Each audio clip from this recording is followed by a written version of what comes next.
Hello अस्सलाम वालेकुम दोस्तों। आज मेरी एक्सेल की 11th क्लास है और इसमें मैं आप सबको खुशामदीद कहता हूँ। सबसे पहले मैं आपको बताता चलूँ, इस क्लास में हम इफ़ का फार्मूला सीखेंगे। इफ़ का फार्मूला सीखने के लिए हम सबसे पहले एक्सेल ओपन करते हैं और उसमें हम डाटा तैयार करते हैं ताकि हम उसके ऊपर इम्प्लीमेंट कर सकें। सबसे पहले हम मैंने आपके सामने ये जो डाटा लिखा हुआ है, इसमें सबसे पहले आता है टोटल। यानी कि मैं ये डाटा बनाने की कोशिश कर रहा हूँ कि अगर मेरे पास कुछ मेरी मिसाल के तौर पर इंस्टॉलमेंट्स की दुकान है, शॉप है, तो मैं इंस्टॉलमेंट्स में यहाँ पे इनकी इंस्टॉलमेंट्स लिखूँगा टोटल के इन्होंने कितने पैसे देने हैं। और 3 मंथ की इंस्टॉलमेंट्स होगी, जिसमें से कोई फर्स्ट मंथ की पे कर चुका होगा, कोई सेकंड मंथ की, कोई थर्ड, कोई तीनों मंथ्स की पे कर चुका होगा, तो उसका क्रेडिट कितना होगा, ज़ीरो होगा। और यहाँ पे हम उसका रिजल्ट लिखेंगे। अगर ये क्रेडिट ज़ीरो होगा तो यहाँ पे नील लिखा आना चाहिए, नहीं तो यहाँ पे क्रेडिट ही रहना चाहिए। लेट्स सपोज मैं आपको यहाँ पे शो करवाता हूँ। यहाँ पर टोटल अमाउंट है, लेट्स सपोज 10,000। और एक और है प्रोडक्ट, उसकी उसने ली है 23,000। और ये है हमारी इतनी है। ये कुछ प्रोडक्ट्स हैं जिनको हमें इंस्टॉलमेंट्स पे देना है। यहाँ पर हमारे पास मैं यहाँ पे लेता हूँ कस्टमर, और यहाँ पर मैं लिख देता हूँ प्रोडक्ट। ठीक है, कस्टमर आया मिसाल तौर पे नदीम, सलीम, काशिफ, अली, उमैर। लेट्स सपोज ये हमारे पास कस्टमर्स आए। नदीम ने प्रोडक्ट ली, कंप्यूटर, इसने लैपटॉप, इसने एंड उमैर ने भी मोबाइल। देन ये हमने थोड़ा सा खूबसूरत बनाने के लिए मैंने ये कस्टमर प्रोडक्ट्स वगैरह लिख लिया। यहाँ पे इसको मैं थोड़ा सा बोल्ड कर देता हूँ। इसके बाद मैं यहाँ पर चाहता हूँ कि जैसे ही मैं मंथ 1 के अंदर कोई डाटा कुछ पेमेंट्स लिखूँ कि जो कस्टमर आया उसने पेमेंट की, और नेक्स्ट मंथ की जो पेमेंट की, थर्ड मंथ की जो पेमेंट की, वो इसमें से माइनस होकर मेरे पास क्रेडिट में आना शुरू हो जाए। तो उसके लिए मैं फार्मूला क्या लगाऊंगा, सिंपल माइनस का फार्मूला, ये मैं आपको बताता चलूँ। इज़ इक्वल, सबसे पहले तो मैं यहाँ पर कहूँगा उसे कि जो ये वाली वैल्यू है, मेन वैल्यू, इसमें से माइनस कर दो फर्स्ट मंथ, माइनस कर दो सेकंड मंथ, माइनस कर दो third month, and then enter. तो यहाँ पर 10,000 का 10,000 ही आएगा, क्योंकि अभी 1 मंथ में भी कोई पेमेंट नहीं हुई। सारे का सारा अभी क्रेडिट में पड़ा हुआ है, सारे का सारा अभी क्रेडिट के अंदर ही पड़ा हुआ है। जैसे कोई फर्स्ट मंथ में आएगा, मुझे 2,500 रुपये अगर कोई पेमेंट कर जाता है, तो पीछे कितना बच गया इसका, 7,500 रुपये। तो अगर दूसरे मंथ इसकी 5,000 रुपये इंस्टॉलमेंट दे गया हो, तो हमारे पास कितना रह गया, 2,500 रुपया। और तीसरे मंथ अगर कोई फिर 2,500 रुपया पूरा करके इंस्टॉलमेंट देगा, तो हमारे पास कितना क्रेडिट बचा, ज़ीरो। तो सो ये हमारा फार्मूला है मेन। अब इसके बाद मैं यहाँ पर एक और इफ़ का फार्मूला अप्लाई करूँगा। इफ़ का फार्मूला मैं इसलिए अप्लाई करूँगा कि ताकि मुझे पता चल जाए किस लोगों ने मुझे पेमेंट्स कर दी है, किन्होंने नहीं की। तो मैं उसके लिए क्या करूँगा, is equal if bracket start, bracket if के बाद ब्रैकेट स्टार्ट करेंगे और लॉजिक टेस्ट है। लॉजिक टेस्ट में से क्या बताओ, अगर ये वाली वैल्यू, मैं उसको ये बताता हूँ, अगर ये वाली वैल्यू बराबर हो जाए ज़ीरो के, मैं ये कहता हूँ अगर यहाँ पर ₹0 लिखे हुए हों, यानी कि यहाँ पर जैसे ज़ीरो कब आएंगे, जब ये मंथ्स में उन्होंने इंस्टॉलमेंट्स पूरी कर दी होंगी, तो यहाँ पे ज़ीरो हो जाएगा, नहीं तो ज़ीरो यहाँ पे कभी भी नहीं होगा। तो ये मैंने इसको बोल दिया कि ये वाली वैल्यू जो है जब ज़ीरो के बराबर आ जाएगी, फिर यहाँ पे मैं एक उसको लॉजिक बता दिया कि जब ये वाली वैल्यू ज़ीरो के बराबर आ जाए, फिर कॉमा लगा दूंगा।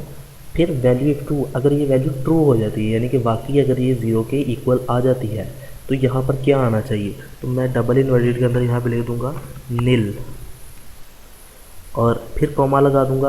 और वो पूछ रहा है वैल्यू इफ़ फॉल्स, यानी कि अगर ऐसा नहीं होता, बिलफर्ज ये वाली वैल्यू ज़ीरो के इक्वल नहीं आती, तो फिर आप क्या करना चाहते हैं, तो उसको डबल इन्वर्टेड के अंदर लिख दो कि यहाँ पे क्रेडिट ही लिखा आ जाए। डबल इन्वर्टेड कॉमास बंद करेंगे और ब्रैकेट भी बंद करेंगे एंड एंटर कर देंगे। तो यहाँ पे क्रेडिट ही आ रहा है। क्यों क्रेडिट आ रहा है, क्योंकि अभी ये वैल्यू ज़ीरो नहीं हुई। मैं नीचे आता हूँ। अब जैसे मैं मिसाल तौर पे इसको करता हूँ, तो थोड़ी सी पेमेंट लिख देता हूँ कि ये वाला जो कस्टमर था उमैर, मोबाइल लेके गया था, इसकी पेमेंट जो थी टोटल वो थी 3,332। तो मैं इसकी पेमेंट कर देता हूँ कि 1000 रुपये पे कर गया था एक मंथ में, तो इसकी बकाया रहेगी 2332। मैं कहता हूँ नेक्स्ट मंथ में ये 1332 पे कर गया था और पीछे इसकी बकाया कितनी पेमेंट रहेगी 1000 ओनली। तो मैं कहता हूँ इस मंथ भी ये 1000 पे कर चुका था, जैसे 1000 लिखना था, 1000 पे कर चुका। तो जैसे ही मैंने किया ये ज़ीरो हो गया, ये ऑटोमेटिकली मेरे पास नील आ गया। और जो जो नील हो जाए, जहाँ जहाँ पे भी ये ज़ीरो आ जाएगा वो नील हो जाएंगे। ये फार्मूला जैसे मैंने बताया था कि हम एक बार लगाने के बाद उसको नीचे को ड्रैग कर लेते हैं, मैंने इसकी तरीके से किया था। ड्रैग कैसे करते हैं, जब ये फार्मूला जब हम अपना कर्सर इस बॉक्स के लास्ट राइट कॉर्नर पर लेकर आते हैं तो यहाँ से हम इसको ड्रैग करके नीचे अप्लाई कर सकते हैं फार्मूला को। यहाँ पर भी अगर इसने मंथ में 10,000 दे दिए होंगे और इसने फिर 10,000 दे दिए होंगे नेक्स्ट मंथ में भी, और इसका बकाया 3000 रह गया होगा तो 3000 देगा तो यहाँ पर नील आ जाएगा। तो ये हमारा बेसिक इफ़ का फार्मूला यहाँ पे जो हमने इफ़ का लगाया कि ये वाली वैल्यू अगर इसके बराबर होगी या इससे छोटी होगी या इससे बड़ी होगी तो हम ये चीज़ें लगा सकते हैं। अब इसको थोड़ा सा और मैं खूबसूरत बनाने के लिए तो मैं हमने ये अपनी फर्स्ट सेकंड क्लास के अंदर कंडीशनल फॉर्मेटिंग्स पढ़ा था, इसमें आऊँगा और यहाँ से मैं हाईलाइट सेल रूल्स में जाकर यहाँ पर टेक्स्ट कंटेंट्स पे आऊँगा। यहाँ पे मैं लिख देता हूँ क्रेडिट लिखा। मैं तो कहता हूँ जहाँ जहाँ भी क्रेडिट हो वो रेड में रहे। तो ये देखो ये जहाँ जहाँ भी क्रेडिट है वो रेड में है, और इसी के अंदर मैं फिर अप्लाई कर देता हूँ एक और फार्मूला। फिर इसी टेक्स्ट रूल के अंदर आके मैं इधर आके लिख देता हूँ नील अगर हो तो वो किस में से ग्रीन कलर में। ओके ठीक है, जैसे ही अब मैं इसके अंदर इसको भी नील करूँगा ना, 5000 इसने पे किया, नेक्स्ट मंथ में भी इसने 5000 पे कर दिया, इसको थर्ड मंथ में जाने की ज़रूरत ही नहीं पड़ी। तो यहाँ पर जैसे ही ज़ीरो हुआ ये ग्रीन में नील आ गया मेरे पास। तो ये हमारा इफ़ का फार्मूला था। इफ़ के साथ मैंने आपको थोड़ा सा प्लस माइनस को भी गाइड कर दिया और साथ में कंडीशनल फॉर्मेटिंग को भी इसके अंदर क्लियर कर दिया। इसके अलावा हम इफ़ का फार्मूला सिर्फ इसी काम के लिए इस्तेमाल नहीं करते, हम इफ़ के लिए हम मिसाल, मैं एक और इफ़ को समझाने के लिए एक और मिसाल देता हूँ। लेट्स सपोज मेरे पास कुछ वैल्यूज़ हैं 23 एंड 34। अब मैं चाहता हूँ कि ये वाली वैल्यू माइनस हो जाए इस वाली वैल्यू से। एंटर करूँगा तो मेरा आंसर माइनस के अंदर आ रहा है। मैं चाहता हूँ कि चाहे ये वाली वैल्यू बड़ी हो चाहे ये वाली वैल्यू बड़ी हो, मेरा आंसर माइनस के अंदर नहीं आना चाहिए।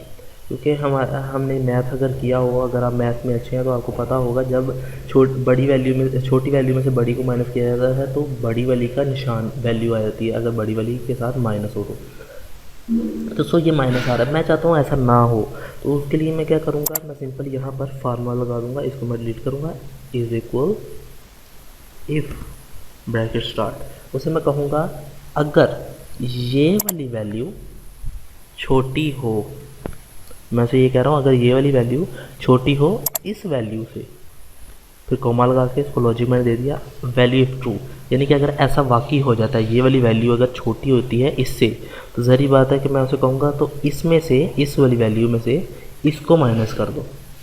नहीं समझ आई, इसको आप ज़रा गौर से सुने, मेरी वीडियो को दोबारा रिपीट करें और इसको थोड़ा सा गौर करें।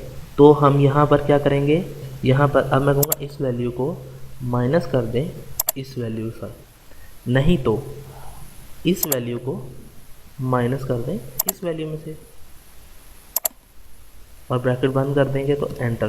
तो ये हमारे पास आंसर आ गया। अब मैं ये वाली वैल्यू छोटी है ये बड़ी है तब 11 आ रहा है प्लस का, मैं इसको अगर बड़ा कर देता हूँ, इसको मैं 55 कर दूँ तब भी मेरा आंसर प्लस के अंदर ही आएगा। तो ये हमारा इसका एक और फार्मूला था। अगर आपको नहीं समझ आई आप एक दफ़ा दोबारा मेरी वीडियो को रिपीट करें, इंशाल्लाह आपको समझ आ जाएगी। I hope you like my videos. If you want to learn more formulas of Excel and more computer tricks, then subscribe our channel on Dailymotion and YouTube. Thanks for watching video. Allah Hafiz.